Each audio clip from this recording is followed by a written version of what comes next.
Hello, my name is Jordan Dones, and I am the research chemist for this project.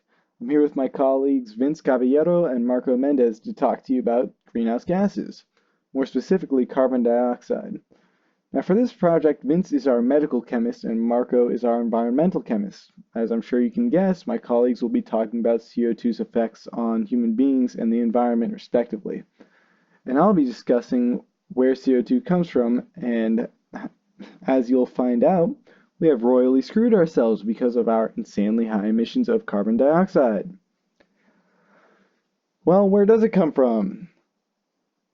So, CO2 has quite a few sources, one being life in general, because as I'm sure you know, animals inhale air and exhale carbon dioxide, something Vince will talk about in more detail later. The problem is that us humans have expanded our population a hell of a lot. I mean, we currently have something like 7.8 billion human beings producing carbon dioxide at all times. That's not even touching all the livestock we keep around for food or all the other animals that are constantly producing CO2. And it certainly doesn't help that we're destroying forests left and right, considering that plants and algae are pretty much the only things that are removing CO2 through photosynthesis.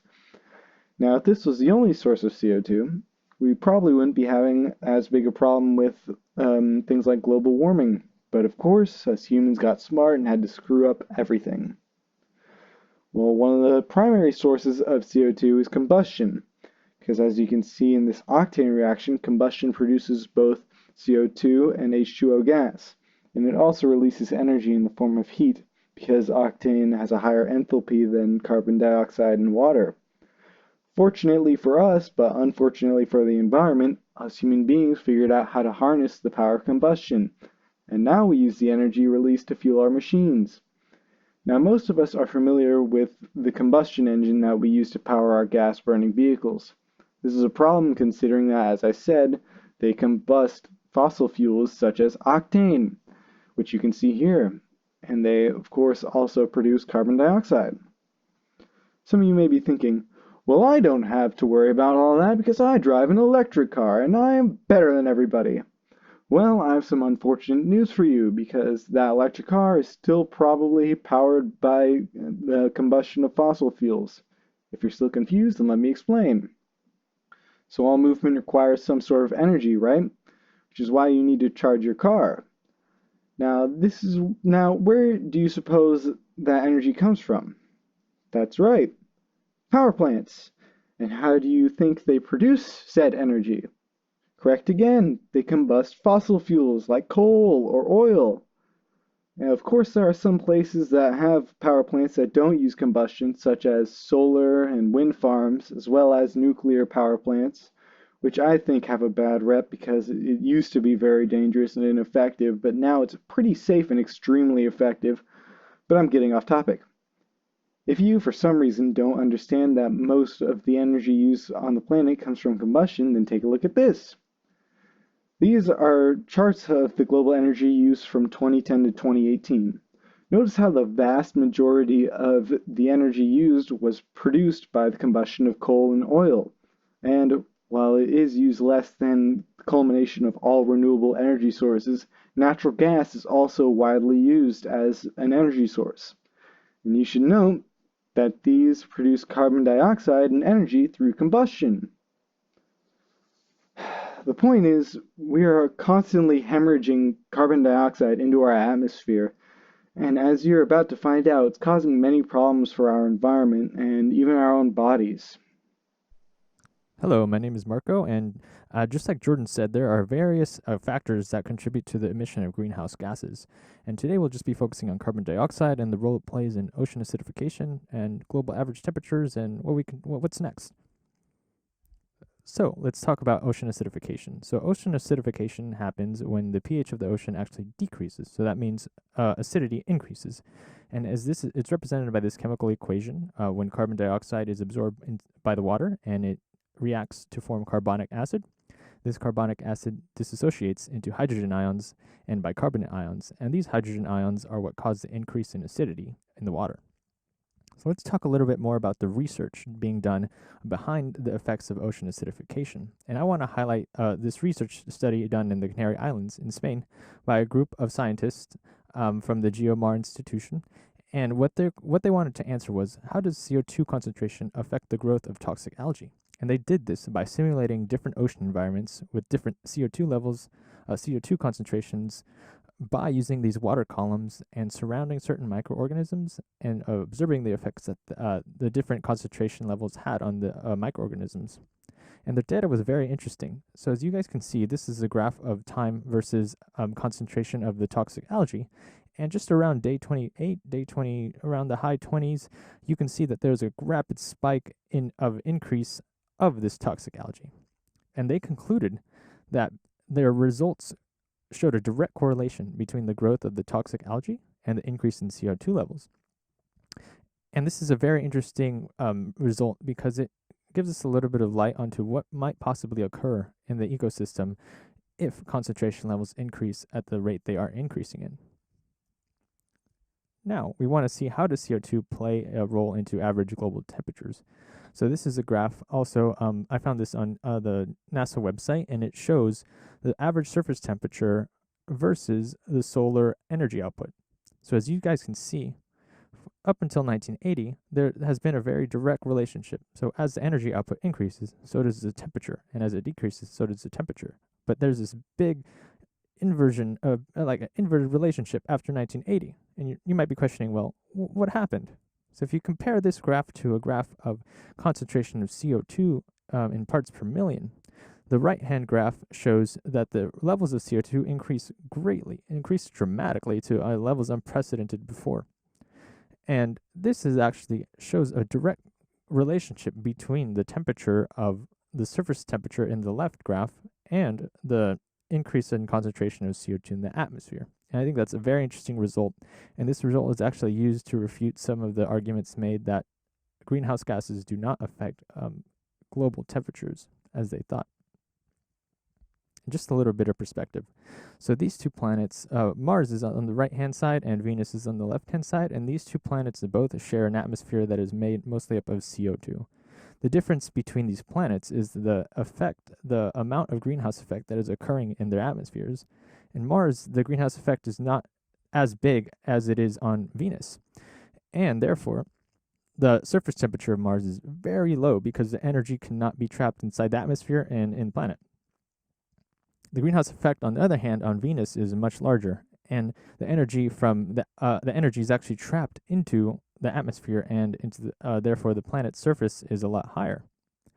And the Earth lies somewhere in between. So it just gives a little bit of perspective of what may happen if we let the greenhouse effect get out of control. So now I'll hand it off to Vince, who's going to talk more about the effects CO2 has on human health. As your medical chemist, I hope to teach you about how carbon dioxide work in the human body, and to explain how greenhouse gases, or in this case, carbon dioxide specifically, have a negative impact on the health of the human populace, as well as explain the effects of inhaling varying concentrations of carbon dioxide. To figure out the effects of carbon dioxide, we need to first learn more about carbon dioxide and its role in the human body. To explain this, I will be using this model. As a quick side note, we will be measuring the concentrations of gases using partial pressure, which uses the units of millimeters of mercury, which we get from a barometer.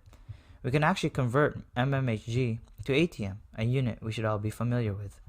Going back to our model here, you can see that when we inhale and exhale, we actually take in and take out both oxygen and carbon dioxide. However, we mostly inhale oxygen and exhale more carbon dioxide than we did inhaled. When we breathe in, the gases travel down to our lungs to these terminals called the alveoli. The alveoli is connected to a pulmonary artery and a pulmonary vein. All of these take part in a process of gas exchange. Looking at this more in-depth model, we can see that the pulmonary artery, indicated in blue, brings in deoxygenated blood to the alveoli, and through a process of diffusion, CO2 will travel from the blood to the alveoli, where it will be exhaled out of the body. Similarly, the O2 in the alveoli will travel to the bloodstream, and the deoxygenated blood becomes oxygenated. The pulmonary vein will then carry oxygen-rich blood to the heart, indicated in red, which pumps that blood to the rest of the body through the systemic artery. Our body's tissues will then use the oxygen to create ATP, or energy, which creates CO2 as a byproduct. This is a process known as cellular respiration, which occurs in the mitochondria. The oxygenated blood becomes deoxygenated because of this, and it will travel back to the heart through the systemic vein, which pumps it back to the alveoli through the pulmonary artery, and the process repeats.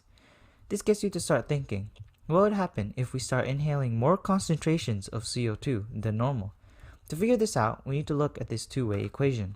When CO2 mixes with water in our body, it produces a weak acid called carbonic acid, which would later further dissociate into bicarbonate ions. What's important to know is that using the law of mass action, when we increase levels of carbon dioxide, and since water is inabundant, we increase the forward reaction rate, producing more products and thus more carbonic acid. This would lower our pH levels, making our body become more acidic. It's important to note that our body's normal pH levels are between 7.35 and 7.45. Outside this range, our enzymes start to lose function. This is where we start to have problems. We begin to see issues such as respiratory acidosis, as well as a variety of other issues such as hypercapnia, impaired cognitive thinking, and even a higher risk of lung cancer. Normally, this wouldn't be such a problem if the condition is temporary, since our body has ways to adapt and bring our body back to homeostasis. However, what would happen if we're constantly in an environment where we are breathing in high levels of CO2? To learn more about this, I took a look at the study of 24 participants, where they examined their different levels of cognitive skill and thinking when exposed to varying concentrations of CO2 levels in an indoor environment. This is a study in affiliation with the Exposure, Epidemiology, and Risk programs, as well as the Department of Environmental Health and the Harvard School of Public Health. The study will be using parts per million to measure the concentrations of CO2. This is the x-axis, and in the y-axis is the level of cognitive skill and thinking from a scale of 0 to 2. The different colors of dots indicate the levels of CO2 the participant were exposed to: green around 500 ppm, yellow around 1000, and orange around 1500. From these data, we can find that there is a correlation between the levels of CO2 and the different levels of thinking. It seems that the more CO2 one is exposed to, the lower the participant's overall cognitive thinking, whether it be different types of activities such as task orientations and response to crisis, although there doesn't seem to be a correlation when seeking information. However, there is for use of information, breadth of approach, and strategy. Here's a quick summary of all the findings combined. The levels of CO2 concentrations indoors today can range from anywhere between 400 to 5,000 parts per million. The averages of these concentrations have been increasing due to the increases in greenhouse gas emissions and lack of proper ventilation systems. Unless we find ways to reduce our greenhouse gas emissions or put in better ventilation systems, there will be consequences to human health. Thank you. So now that we talked about some of the causes and effects of greenhouse gases, specifically CO2, what's next? What can we do? Is this problem inevitable? Will this problem be the end of us? The answer to that question relies on how we react now. Here are some things that climate scientists agree upon that can combat this change. We can reduce emissions of greenhouse gases by relying on different sources of energy production, as mentioned by Jordan. We can stabilize the levels of greenhouse gases by incentivizing different business models in our economy. And we could also adapt to the future, because we know that effects will be seen. There are some effects that are irreversible, but by adapting, we can limit and hinder the long-term effects that are being caused. And you can see this is a very complex problem that isn't just about one subject. It's a whole comprehensive approach. If we actually tackle this head on, changes and significant changes can be seen and will be made. But it starts now.